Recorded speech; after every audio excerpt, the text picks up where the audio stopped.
नमस्कार साथियों, स्वागत और अभिनंदन आप सभी का GK capsule by Ashok Sharma.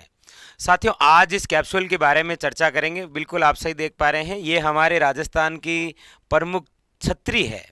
अब कौन सी छतरी है ये तो आपको डिसाइड करना है, लेकिन आज का जो हमारा कैप्सूल रहने वाला है वो है आपके राजस्थान की प्रमुख छतरियाँ। कई बार क्या होता है कि एग्जामिनर डायरेक्ट क्वेश्चन पूछता है, और क्वेश्चन भी दो तरीके के बनते हैं छतरियों से। कैसे बनते हैं आइए चर्चा करते हैं। देखिए, आज का हमारा जो कैप्सूल है वो है साथियों राजस्थान की प्रमुख छतरियां। सबसे पहले तो ये है कि छतरियों से क्वेश्चन कितने प्रकार के, केवल दो प्रकार के।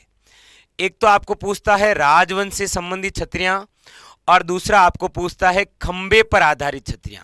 खंबे पर आधारित छतरियों का मतलब है, आप कई बार सुनते हैं 84 खंबे, 80 खंबे, 32 खंबे, 16 खंबे या 12 खंबे। क्वेश्चन केवल दो ही प्रकार से। कई बार तो वन लाइनर क्वेश्चन डायरेक्ट पूछता है, जैसे आपको पूछ लेगा गेटोर की छतरियां कहाँ पर है कि जयपुर में। वरना पूछने का तरीका, एक तरफ 4 छतरियों के नाम और एक तरफ 4 जिले, और कहेगा निम्न में से मिलान कीजिए। ऐसे आइए समझते हैं। देखिए, तो राजस्थान की प्रमुख छतरियां, सबसे पहले राजवंश से संबंधित छतरियां। मतलब हमारे राजस्थान में जो राजवंश रहा है, चाहे वो राठौड़ रहे हैं या फिर आपके भाटी रहे हैं, इन सभी शासकों के जो शाही शमशान घाट हैं उनको अलग स्पेशल नाम से जाना जाता है। बस वही हमें जानना है। देखिए, जैसे सबसे पहले बात करते हैं गेटोर की छतरियां। अच्छा, गेटोर की छतरियां कहाँ पर है? जयपुर। और जयपुर में कौन सा वंश हुआ है? तो आप सभी जानते हैं कच्छावा। कौन सा वंश है? कच्छा वंश। यानी कच्छा वंश की जो छतरियां हैं उन्हें क्या कहा जाता है? गेटोर की छतरियां। और ये कहाँ पर बनी हुई है? जयपुर में। नेक्स्ट है आपके देवी कुंड की छतरियां किस जिले में हैं? याद रखिएगा, देवी कुंड की छतरियां है बीकानेर में। और बीकानेर में जो वंश है वो आपके कौन सा है? याद रखिएगा, राठौड़। अगला इसी प्रकार है आपके बड़ा बाग की छतरियां। और बड़ा बाग की छतरियां आपके किस जिले में है? जैसलमेर में। क्षेत्रफल के आधार पर सबसे बड़ा जिला है जैसलमेर, ऐसे याद रख लीजिए। बड़ा बाग की छतरियां जैसलमेर में। और जैसलमेर के अंदर कौन सा वंश हुआ है? भाटी वंश। नेक्स्ट, सारबाग की छतरियां। देखिए, ज़्यादा कंफ्यूज यही होता है। बड़ा बाग की छतरियां जैसलमेर में, और जो सारबाग की छतरियां हैं वो है आपके कोटा में।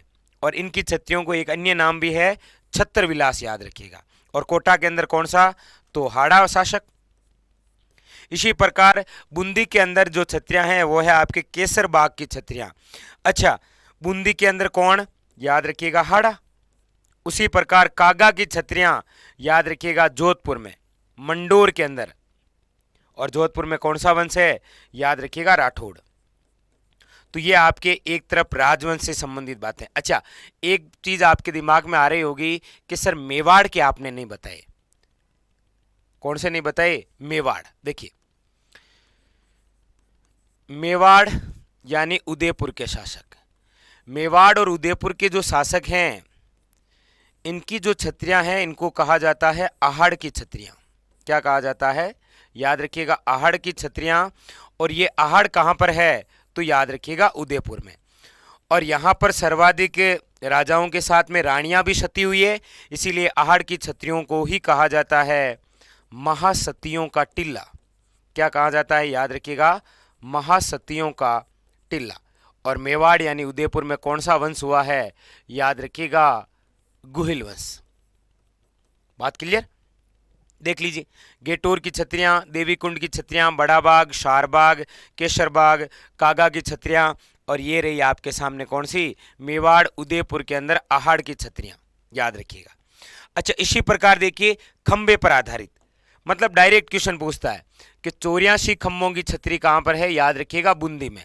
80 खंभों की छतरी जिसका दूसरा नाम है मुशी महारानी की छतरी कहां पर है? याद रखिएगा, अलवर के अंदर।